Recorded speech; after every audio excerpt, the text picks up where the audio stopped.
तुम चमत्कार चाहते हो और चाहते हो कि कोई चमत्कार घटे, छोटा ही सही लेकिन घटे। इससे तुम अपने संदेह मिटाना चाहते हो कि हमारा संदेह तो मिटे,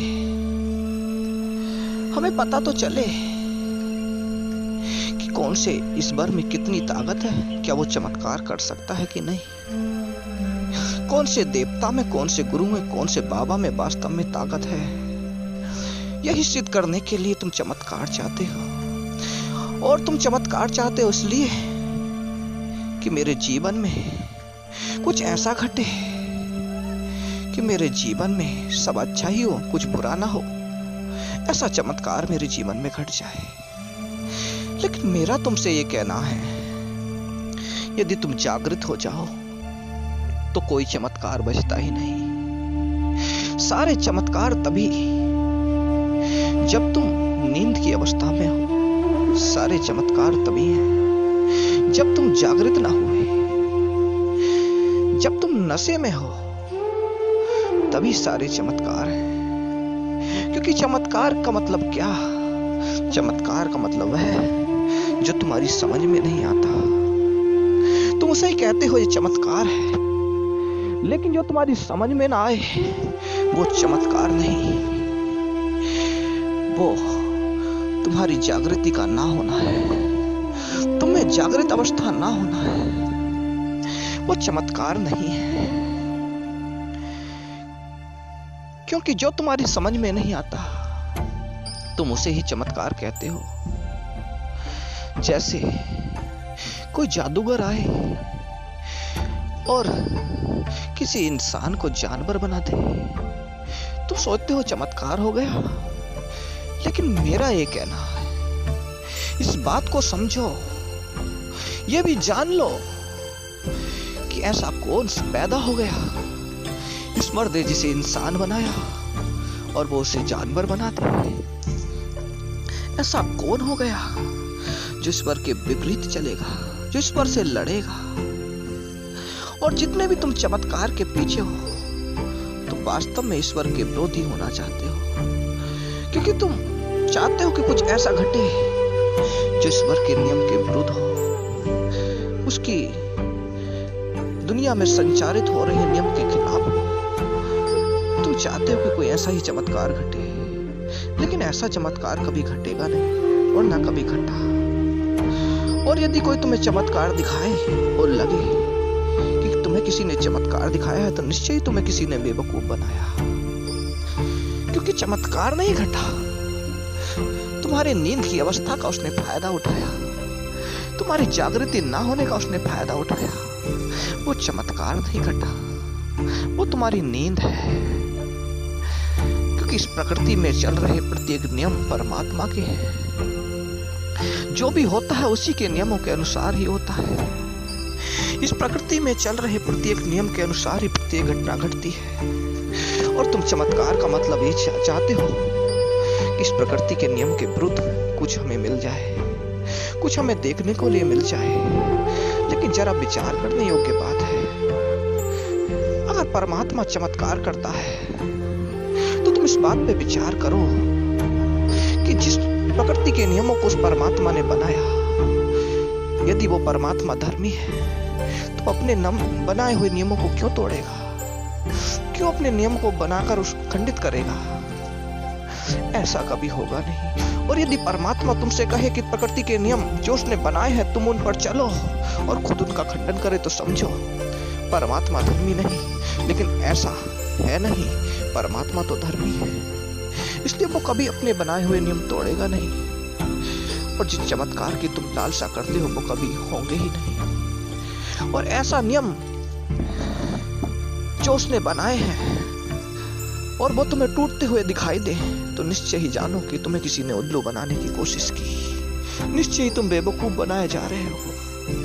क्योंकि इस प्रकृति के नियमों को जानना ही तो उसका लक्ष्य है। वो चाहता है तुम जागृत हो, वो अपने धर्म की स्थापना करना चाहता है। उसका धर्म इसी से स्थापित होगा कि तुम प्रकृति के नियमों को जानो, प्रकृति के नियमों को समझो, कि वास्तव में वही सत्य है। प्रकृति के नियमों को देखो, उनको जानना ही वास्तव में परमात्मा के धर्म की स्थापना है, और हकीकत में यही धर्म है। सचमुच इससे हटकर कोई दूसरा धर्म नहीं।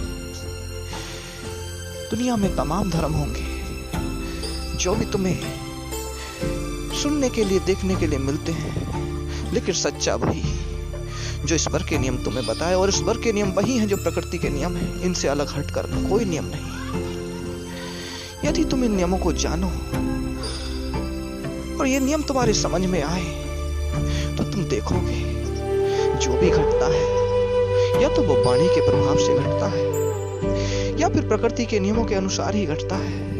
और वाणी का प्रभाव भी तो प्रकृति के नियमों के अनुसार ही है। तुम्हारे शरीर में आंतरिक और बाहर जितनी भी क्रियाएं हो रही हैं, वो सब प्रकृति के नियमों के अनुसार ही हो रही हैं।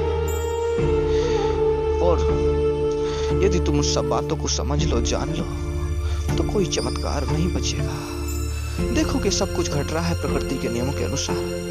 तुम ईश्वर से प्रार्थना कर रहे हो और तुम्हारी समस्या का समाधान हो रहा है, यह भी प्रकृति के नियम के अनुसार। क्योंकि तुम प्रार्थना करके परमात्मा को बदल नहीं सकते, परमात्मा को चेंज नहीं कर सकते। तुम सोचते हो हम आम का पौधा लगाएं और प्रार्थना करके परमात्मा उस पे अनार लगा दे, ऐसा कभी होगा नहीं। तुमने अपने जीवन में आम बोए हैं तो आम ही मिलेंगे, और तुमने नीम बोए हैं तो नीम ही मिलेंगे। परमात्मा कभी गड़बड़ करेगा नहीं।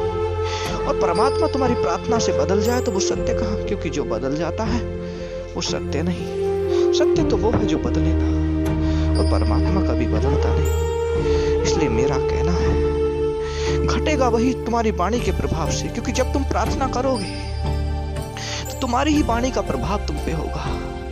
इसलिए कुछ घटना होगी, कुछ ऊर्जा तुम पे केंद्रित होगी, जिससे तुम्हारे जीवन में जो काम रुका हुआ है वो बन जाएगा। लेकिन इसका मतलब ये नहीं कि ये कोई चमत्कार है, ये तुम्हारी समझ में नहीं आता, इसलिए तुम्हें लगता है चमत्कार है। लेकिन घटा तो प्रकृति के नियम के अनुसार ही।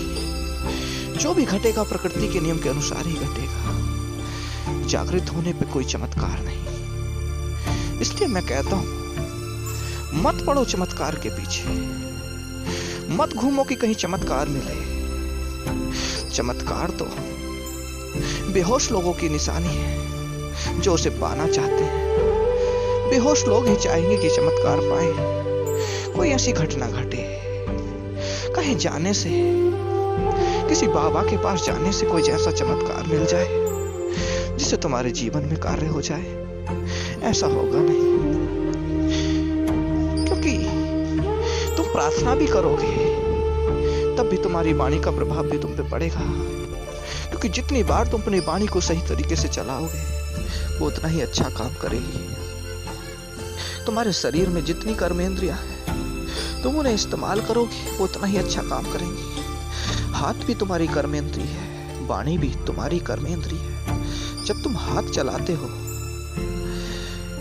तो वो अच्छा काम करता है। तुम दिन भर में 100 बार उसे चलाओ, रोजाना कर चलाओ 100 बार। जब तुम उसे चलाओगे एक ही ढंग से तो उसके कार्य करने की क्षमता बढ़ जाएगी, वो और अच्छे से काम करेगा। वाणी भी कर्मेंद्रिय है। जब तुम उसे चलाओगे, रोज सही ढंग से अच्छे शब्द बोलोगे, दुआओं के शब्द बोलोगे, तो वो कार्य करेगी। जो तुम्हारे जीवन में प्रार्थना करने से घटता है वो उसी वाणी का प्रभाव है। परमात्मा तुम्हारी वाणी को सुनकर, तुम्हारी आवाज, तुम्हारी प्रार्थना को सुनकर नहीं बदलता। जब तुम रोज रोज प्रार्थनाएं करते हो तुम्हारी वाणी शुद्ध होने लगती है, तुम्हारी वाणी में ऊर्जा आने लगती है, और वो ऊर्जा उस कार्य पे केंद्रित हो जाती है जिस कार्य के लिए तुम प्रार्थना करते हो। लेकिन ये जानो कि चमत्कार नहीं, यह भी प्रकृति के नियम के अनुसार ही है।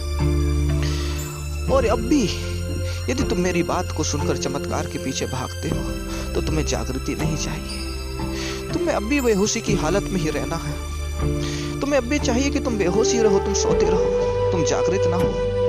तुम अब भी बेवकूफ बनने के लिए तैयार हो। यदि तुम मेरी बात सुन के अब भी चाहते हो कि कोई चमत्कार घटे तो समझो तुम अब भी चाह रहे हो कोई आए, हमें उल्लू बनाए और चला जाए।